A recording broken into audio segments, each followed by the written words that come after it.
Maybe this is definitely somebody that was in a cage, but at least that cage is broken. At least somebody is looking out and seeing if they can look at it's like entrapped by their mind. Somebody's not actually trapped here.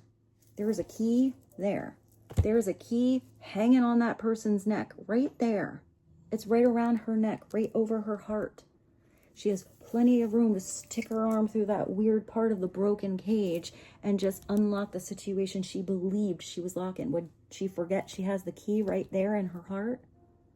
Maybe somebody made her believe that that key wouldn't work, so she never even reached out to try. They're like, oh no, that's not the right key. It's not going to work anyway. You just stay in your cage. Just stay in your cage. That's where you're supposed to be.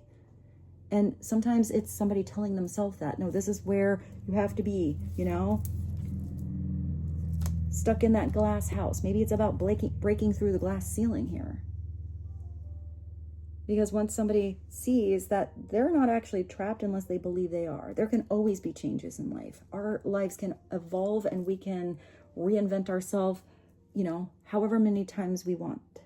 But there has to be that willingness. What did this say? You can do whatever you set your mind to. If that person doesn't want to come out of the cage, they can stay in that dark box. You know, kind of looking with those sad eyes outside of the beautiful yard that they could be petting the horses in over here. Or, you know, looking at their reflection in a different way in this beautiful, abundant field of wildflowers, sitting in the sunshine instead of in these shadows. All that needs to be done when this comes through is that somebody looks at that situation, their mindset, their environment, their partnership, their position, their job, their project, whatever it is, in a different way. Because there's always a way to get through. This is just where somebody believes that they're bound. The swords are usually right there to unbound you.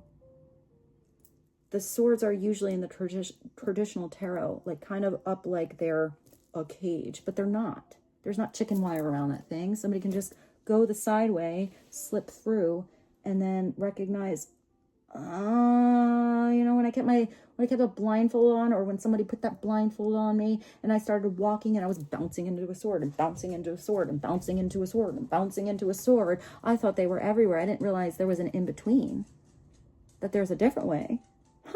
All I needed to do is take that blindfold off, see the truth in a situation, and start to take steps to unlock yourself. But this could